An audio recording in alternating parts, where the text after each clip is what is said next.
ایک آدمی تھا تو اس کی بیوی انتقال کر گئی اور اس نے طلاق دے دی. 10-11 سال کا اس کا بیٹا تھا. اس نے دوسری شادی کر لی. ایک دن اپنے بیٹے سے کہنے لگا, بیٹے وہ سگی اماں ٹھیک تھی یا یہ والی ٹھیک ہے؟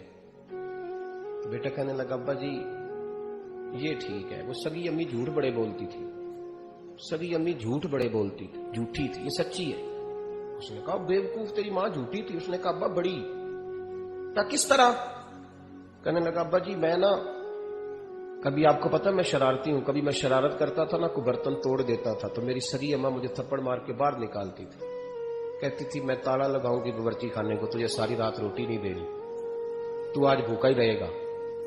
بالکل نہیں دینا, ساری رات نہیں دینا. بڑے دعوے کرتی تھی, قسمیں اٹھاتی تھی, پر بڑی جھوٹی تھی. آدھا گھنٹہ بھی نہیں گزرتا تھا تو گلیوں میں مجھے ڈھونڈنے لگ جاتی تھی, اور لا کے نا تو غلطی میری ہوتی تھی, رونا میری اماں شروع کر دیتی تھی. اوے مینو نہ ستایا کر وے پترا. پھر میری مرضی کا کھانا مجھے پکا کے دیتی تھی, میری مرضی کا. اور پھر میری اماں مجھے تحفہ بھی دیتی تھی. ابا جی وہ جھوٹی تھی, پہلے کہہ رہی تھی ساری رات نہیں دینا, اب آدھا گھنٹہ. یہ بڑی سچی ہے جواب بھائی ہے. میں شرارت کرتا ہوں تو تھپڑ مار کے نکال دیتی ہے, کہتی ہے روٹی نہیں دینی. پھر میں ساری رات رو کے گزارتا ہوں پر نہیں دیتی. یہ سچی ہے, وہ جھوٹی تھی. تم ماں کے درد کو کیا سمجھے؟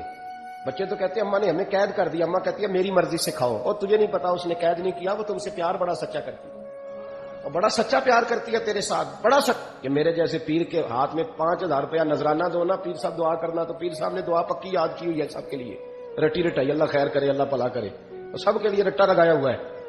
اور اماں کو بیٹا ویسے ہی کہہ جائے, ویسے ہی, اماں میں انٹرویو دینے جا رہا ہوں, ذرا دعا کرنا. وہ بیبیاں منگا کے دعائیں تنجینہ پڑھانا شروع کر دیتی ہے. وہ ساری رات مسلح پہ بیٹھی. اس درد کو سمجھنا. وہ بھائی بڑا ویل ڈریس بیٹا ہوتا ہے, ویل ڈریس نوجوان, وہ 18,000 کا جوڑا پہنتا ہے, 7,000 کا جوتا خریدتا ہے, وہ قیمتی قسم کی گھڑی استعمال کرتا ہے. لیکن اسی بچے کے جب اپنے بچے ہوتے ہیں نا, تو بیوی کو کہتا ہے یہ لے 10,000 روپیہ, بچوں کے کپڑے خرید لے, میرے صحیح ہیں, ابھی کل ہی تو خریدے تھے. اور باپ, اور تو سمجھا ہی نہیں یار, 30 سال باپ نے جوانی ساری سعودی عرب کو دے دی, لیکن تیرا خیال رکھا. تو ماں باپ کے بارے میں, اور یہاں بچے حساب کرتے پھرتے ہیں, بھائی تو پچھلے مہینے بھی 5,000 دیتا سی, تسی پیسے نہ کر دے کی ہو. ماں باپ سے حساب کرتا ہے تو. ماں اور باپ یہ تو حسن ہے زندگی کا, یہ تو وقار ہے انسان کا.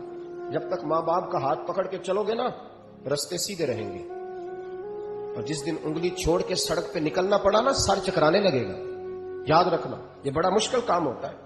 لوگوں کا تو رخ ہی اس دن واضح ہوتا ہے جس دن آدمی سائے سے محروم ہوتا ہے, ماں اور باپ. تو پھر یہ بھی سن لیں, نبی پاک صلی اللہ تعالی علیہ وآلہ وسلم نے ماں باپ کے لیے فرمایا, ہما جنتک و نارک, یہی تیری جنت ہے اور یہی تیرے لیے جہنم ہے.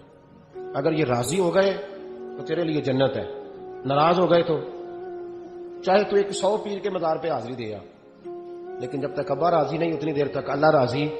یہ حدیث پاک ہے, حضور نے فرمایا جس کے والد راضی اس کا اللہ راضی, اور جس کا باپ ناراض اس کا اللہ.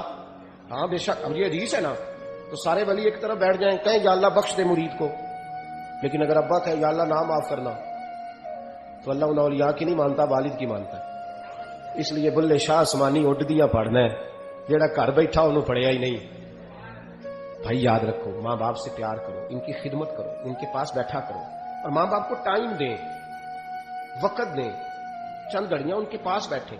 اب یقین کریں ابا جی سے آپ مشورہ کر لیں, صرف مشورہ, مرضی بے شک اپنی کریں, لیکن اس مشورے میں آپ کو اتنا سایہ ملے گا کہ زندگی میں کبھی ناکامی نہیں ہوگی.